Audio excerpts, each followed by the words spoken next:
have here an ounce bar of silver, and I'm going to stretch it out lengthwise so I can get a long, flat sheet.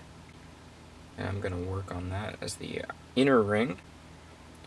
And then I will build a little ring. My little ring will be out of some type of wire. I'll do the mating of the outer and inner material so that it's proportionally aesthetic. So let's flatten out this bad boy.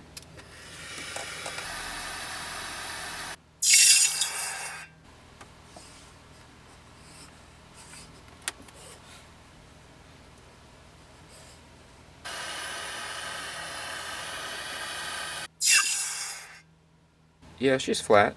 She's lost some of her width. Look at the sheet and the bar. Next thing I'm going to do is I'm going to anneal this one more time, and I'm going to cut it up. I'm going to see if my heavy-duty scissors can cut this. Otherwise, I'm going to be using a hammer and a chisel. I've gone ahead and annealed this sheet one more time. You kind of see it loses its shiny on most of the surface. I'm going to try to bring out the scissors.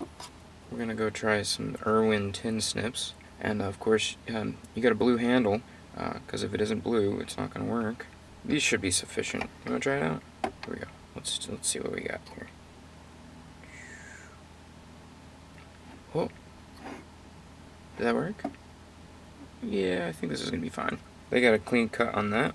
And this sheet is currently 1.1 millimeters thick. I'm just really lucky that there's no bubbling here. Sometimes you get an ingot where there are air bubbles, air pockets within the ingot because they poured it really poorly. And at that point, this sheet wouldn't be very good, but you'd be able to see them by now. So I'm going to just get the go-ahead on that. Let's do some scribing. One of my YouTube comments I received was, hey, whatever you do, don't use your calipers to scribe because you'll wear out the sharp corners on them. Your measuring accuracy will go down. And yeah, you're right. So I got some of these. I've stabbed myself with these bad boys before, so these are nice and sharp. I know it because they've been in me. I've been wounded. So I'm gonna go with, something like this. And give a nice scribe line here. That looks fine. This ring is gonna be something like 8 millimeters flat, but we're gonna round it up so it'll be less than that. So it's gonna be a healthy, chunky ring. I mean, come on. Why would you ever use a jewelry saw when you can just use tin snips? I mean, that was 3 seconds. I spent a lot of time learning how to cut on a jewelry saw. But tin snips just, come on. That's just blowing everything out of the water. I'm never looking back. So I got my scribe line. I'm going to watch the good portion here. There we go.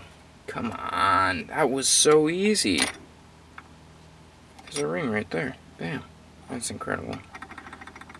Worth the 20 bucks. Irwin, you made a good product here. These chunky boys. And one. You know what that means? No one comes close. I'm just going to circle this up, right? And this has to be a size 8 ring. Yeah, so currently, this is like a size 13. So I'm going to cut it up to bring it up to a size 8. I have to cut this down to a size 8. So what that really means is I need to bring it down to a size 7. And once it's a size 7, I'm going to solder it. And then when I hammer it open, she'll get bigger. The end goal is for an 8. I'm obviously going to have to use the file to make this cleaner. And when I file it down and close it up, it'll sit closer to a 7. So, I mean, this is all just eyeball math. This is going to be fine. It's not about precision, it's about being fine. The edge is smooth, so there's no filings on that. I'm going to put that up against my finger, just so I don't scrape away all my skin. So I'm trying to make these surfaces nice and flat, so that when they kiss, there'll be a lot of meat touching each other, and the solder will just fill in a very tiny gap. Now, as you can see, they're kissing pretty good. I might use a titanium clip to hold them while soldering. It's got a little springiness to it, and just hold them together so that the solder joint is really tight. And this isn't too much of a spring. This is a very mild ring clip I bent up. So what I have here is a third hand holding a titanium clip holding my work. And what that's going to do is the titanium clip has a really bad coefficient of thermal absorption. I don't know. It doesn't take heat. Any heat I put into the work is going to stay in the work, and it's not going to transfer into the titanium, and therefore it's not going to transfer into my third hand. One thing I might have to worry about is the titanium squeezing the work while it's being heated. And if that happens, this ring will deform in midair, and it might pop out, but hopefully it doesn't do that. Liquid flux. Just want to keep this up. The liquid flux will do its little bubbling stuff. And then I'm going to use some solder. So it's a sheet. Cut off a chip. So now what I'm going to do is I'm going to heat up the ring from the bottom and then from the inside. And the solder and the flux will do their thing. And I'm going to use the air filtration system.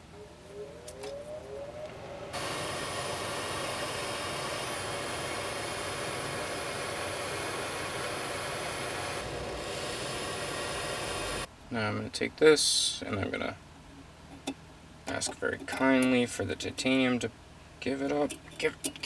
Thank you. And I'm going to pour it in some. There's a jar of acid I have over there.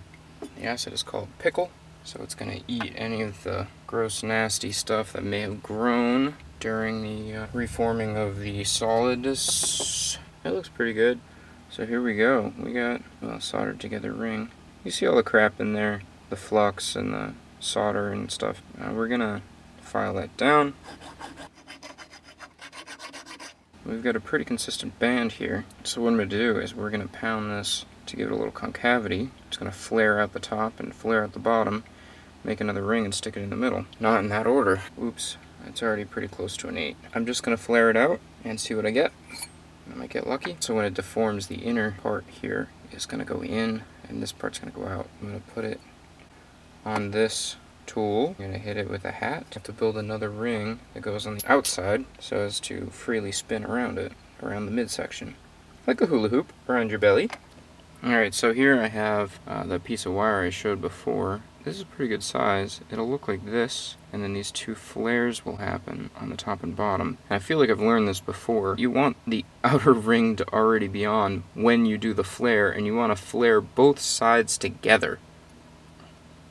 Whis. Yeah, I know. Orange is the opposite of blue. How big is the outer side ring so that it can free float and spin safely around the inside ring? And the answer is, I don't know.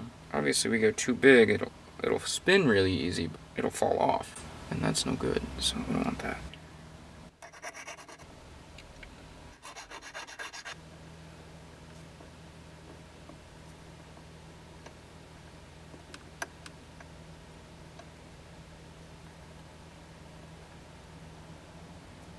Okay, so it looks pretty good. So this time I'm not going to use a titanium clip. Flux. Solder. Do a little balancing act there.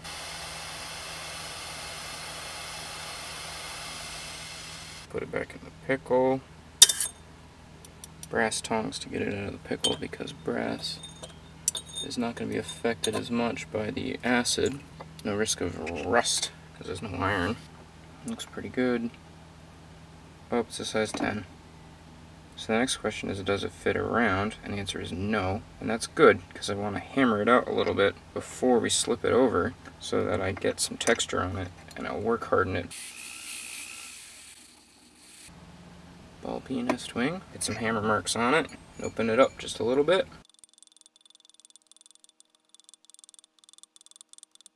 We got some texture on it, but we still need a little bit more to slip it over, so that's good. I was hoping it wasn't going to open up too fast. So everything else from here on out is cold. There's no more fire going into this, which is good. And this is going to take a little bit more hammering texture. I'll bring you back in when I'm about to slip it over. I've got this outer ring just to the point where it's going to slide right over. When I'm filing here, it's the edges that are raised. Okay. Almost finished product, huh? So that's going to spin around. Whee! This outside ring is a size 11.5. So you can see how much bigger the outside ring has to be to spin around the inside ring. So that's pretty cool.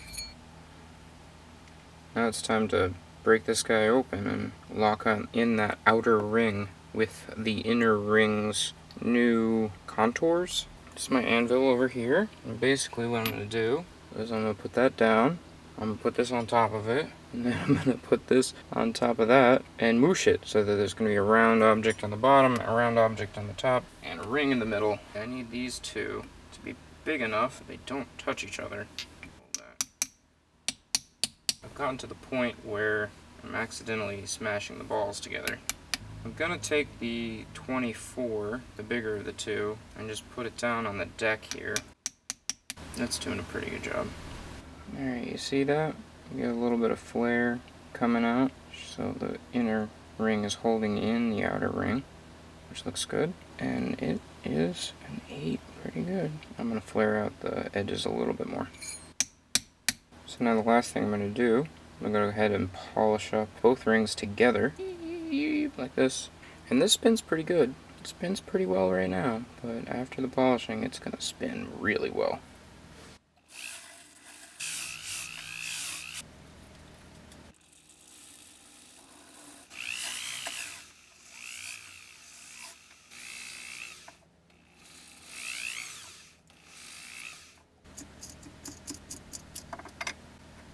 Pretty good.